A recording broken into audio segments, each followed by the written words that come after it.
اور میں سمجھتا ہوں کہ یہ خاص طور پہ اس لیے بھی ضروری ہے کہ آج کل نوجوانوں کے لیے بڑا مشکل ہوتا ہے اپنی نظروں کی حفاظت کرنا،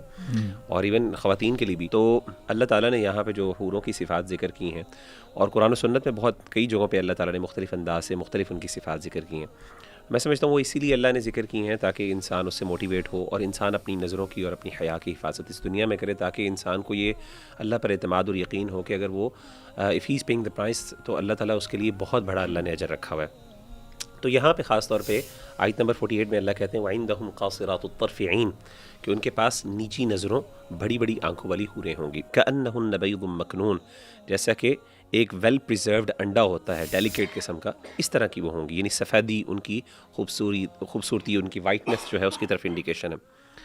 تو یہاں پہ ایک تو میں اپنی بہنوں کی بات کروں گا کہ یعنی بہنوں سے کہوں گا کہ اللہ تعالیٰ نے جو یہاں پہ صفت بیان کی ہے وہ حوروں کے لیے، اور یہ ان کا ایک یعنی ایک وجہ ہے جس کی وجہ سے لوگ ان کی طرف اٹریکٹ ہوں گے. یعنی اللہ نے یہ وہ کوالٹیز جو اپیلنگ کوالٹیز ہیں، اور ان میں سے ایک یہ ہے کہ اپنی نظروں کو جھکانا. تو یعنی عورت کے لیے، اور یہ کوئی بھی مرد سمجھ سکتا ہے کہ کسی بھی مرد کے لیے وہ عورت یعنی حیا کا جو حسن ہے، جو ماڈسٹی کا جو حسن ہے، اپنی نظروں کا جھکانا، اپنے آبرو کی حفاظت کرنا، یہ ایک حسن میں سے ہے جس کو انفارچونیٹلی آج کل کے معاشرے کے اندر بہت زیادہ کم، اور اس کو سمجھا جاتا ہے یہ عورت کی ویکنیس ہے. ایسی بات نہیں ہے، یہ عورت کا حسن ہے. اور اللہ تعالیٰ نے عورت کی یعنی ان کی یہ صفت بیان کی کہ وہ نظریں جھکانے والی ہوں گی. اور ایک اور جگہ پہ لم یطمثہن انس قبلہم ولا جان کا بھی ذکر کیا کہ ان کو کبھی کسی مرد یا کسی جن نے آج تک چھوا نہیں ہوگا.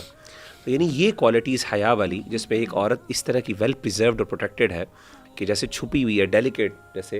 تو یہ سبحان اللہ یہ بہت یعنی یہ حوروں کی کوالٹیز ہے جو میرا خیال ہے کہ خواتین کو ان سے انسپائر ہونا چاہیے، کہ جس کی وجہ سے اللہ تعالیٰ ایک یعنی اپنی لوگوں کو، مردوں کو جو ہے نا وہ کہہ رہے ہیں کہ یہ تمہارے لیے اللہ نے رکھی ہیں. میں جلدی سے قرآن مجید میں جو 2-3 صفات اللہ تعالیٰ نے ذکر کی ہیں مختلف جگہوں پہ ان کو ذکر کروں گا. ایک جگہ پہ اللہ تعالیٰ نے جیسے یہاں پہ بھی ذکر کیا، ان کو حور عین کہا گیا، یعنی یہ بڑی بڑی آنکھوں والی، یعنی ان کی بڑی آنکھیں ہوں گی، اور بڑی آنکھوں کی خوبصورتی جو ہے وہ اس کو ذکر کیا. دوسری جگہ پہ اللہ تعالیٰ نے ان کا ذکر کیا کہ امثال اللؤلؤ المکنون، جیسے موتی ہوتے ہیں پریزروڈ، اور جیسے کہ موتی ہے اس کو انسان جو ہے وہ چھپا ہوا ہوتا ہے، اگین وہ اس سے ہے کہ حیا اور شرم کہ وہ چھپی ہوئی ہے، and it is only reachable for people who make an effort, جو وہاں پہ جا کے یعنی ڈیپ کرتے ہیں، اور اس کے بعد وہاں سے وہ یہ خزانہ نکال کے لاتے ہیں. تو اللہ تعالیٰ نے اس کو ایک موتی سے، چھپے ہوئے موتی سے مشابہت کی ان کی حسن اور جمال کی وجہ سے.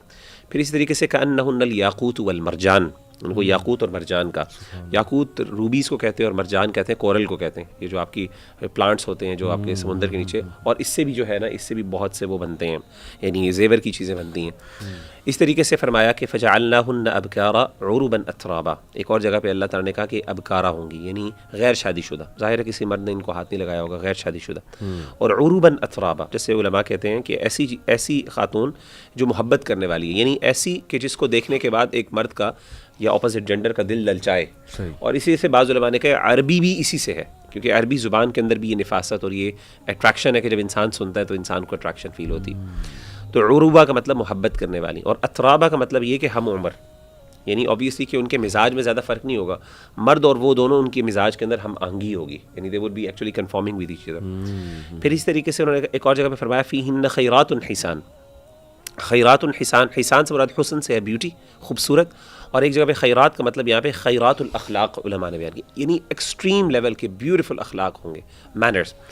اور میں یہاں پہ ذکر کرنا چاہتا ہوں کہ اخلاق جو ہے نا یہ انسان کے حسن کی بہت بڑی وجہ ہے. 2 ورڈز ہیں، ایک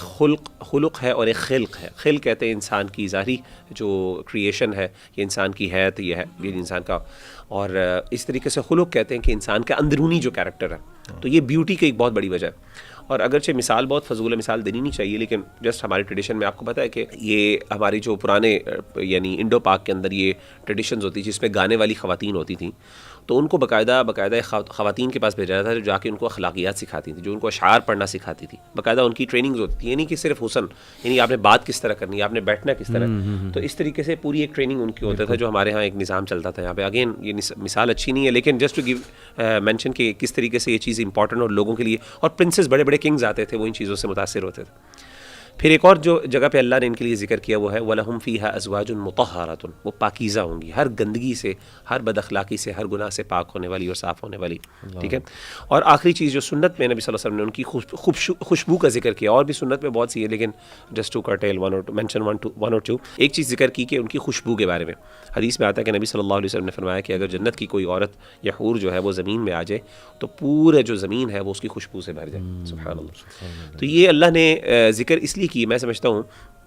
کہ وہ بندہ، اور اس میں اٹریکٹ ہونے میں یعنی حور کے لیے چاہت رکھنے میں کوئی حرج والی بات نہیں ہے، خاص طور پہ اس بندے کے لیے جو ہر مومنٹ پہ اپنی نظروں کو جھکاتا ہے، اپنے آپ کو بڑی بڑی گناہوں سے، پورنوگرافی اور اس طرح کی گندگی سے بچاتا ہے. تو اس کے لیے اللہ نے یہ ذکر کیا کہ اس کے لیے ہو کہ یار کوئی بات نہیں، اللہ تعالیٰ آپ اپنے جنت میں جا کے اللہ تعالیٰ آپ کو آپ کی جو ضروریات ہیں وہ پوری کریں گے. عمل کی بھی ترغیب ہے نا، سورہ واقعہ میں آتا ہے نا وحور عین کامثال اللؤلؤ المکنون جزاء بما كانوا یعملون، یہ جزا ہے عمل کرنے والا. ایسے ہی بالکل.